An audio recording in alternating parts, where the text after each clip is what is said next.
Hi guys, it's Michelle Knight from Little Miss Bookkeeping, and in this video I'm going to show you how to set up your tax invoices for your Australian small business.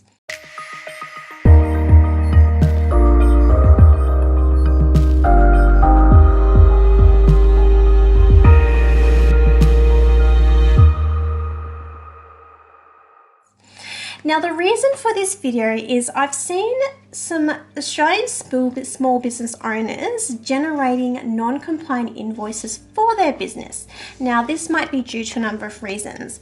I know that Canva has some free templates that Australian business owners are using, but they're not quite set up correctly for our legislative requirements.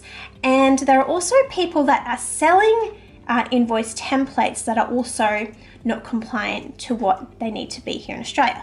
So I thought it would be educational to actually set those requirements out. Now, as an accountant, my recommendation is to always use compliance software, something like Xero. In the case that you don't have Xero, the ATO website has all those details.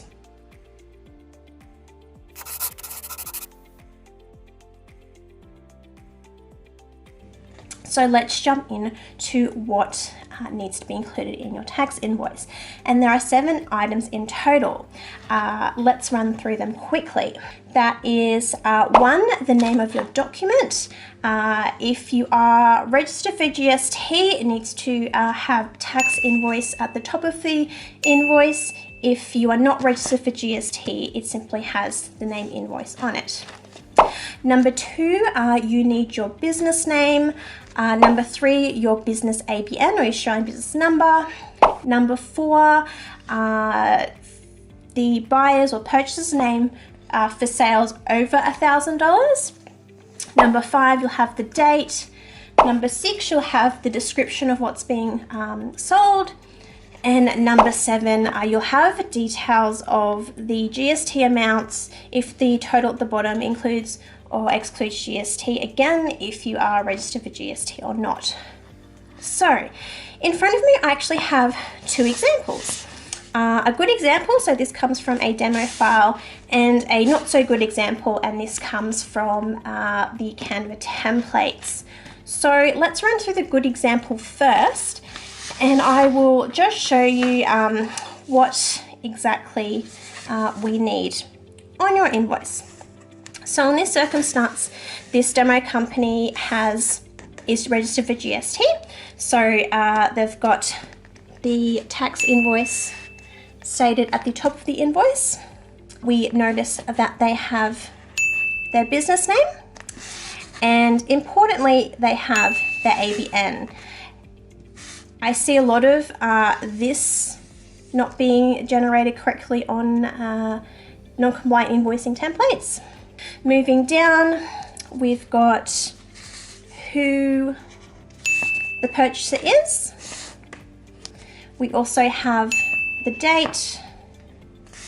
We've got a description of what is being sold. And this is probably one of the most important parts of the invoice, particularly when you're GST registered.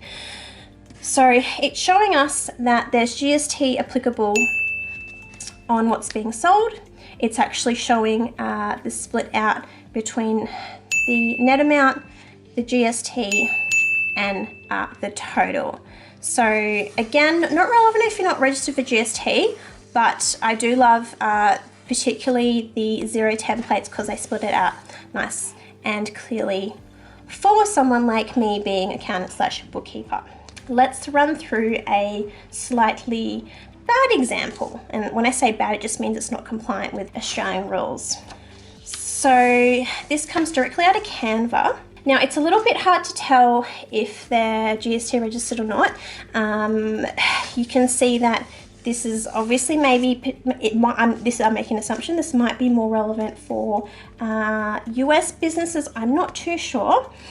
It does have the name Invoice, and we're just going to assume that this is actually a GST registered business for the purposes of this example. So if it was GST registered, we're missing the name tax. It does have the business name, So we've got Olivia, who is the business owner. It does have the purchaser.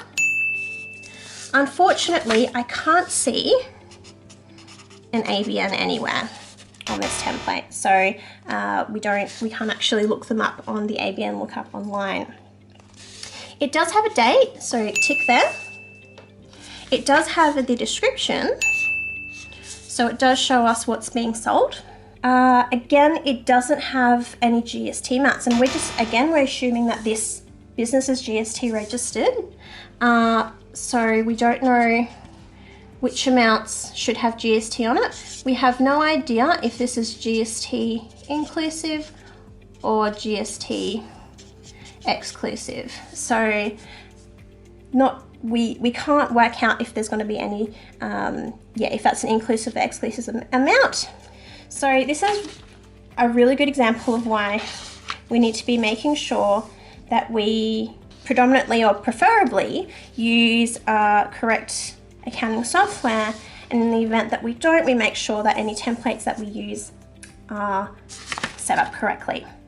Now, before I end this video, I am just going to run through a couple of tips and tricks when setting up any invoicing templates in your system. What I like here is that we've got direct debit details included in the bottom. So most accounting systems, you can amend these payment details. So we've got direct debit details. Another good idea is if you use any online payment systems like PayPal, Stripe, you can actually link those into your invoicing templates, which makes it one, easier for clients to pay, and two, gives the option for clients/customers to pay. Here we can see that they've only given us a cash payment method. There's no direct debit details. There's no link to any other point of sale system. So maybe a little bit hard to get people to pay. And one of the other reasons why I love accounting systems is that it'll help you keep track of who still owes you money. So if you issue an invoice and you don't expect that client or customer to pay until after, you might have 14, 17, 7, 14, 30-day trading terms. As your business grows, it might be harder and harder to keep track of invoicing, who owes you, and this is why I love accounting systems, because we're able to pull up a report and actually see the debtors or accounts receivable and chase that money up. So I hope this video was helpful. Please leave any comments. If you've got any questions, we will help where we can. Thanks for watching this video, and I'll see you in the next one. Bye.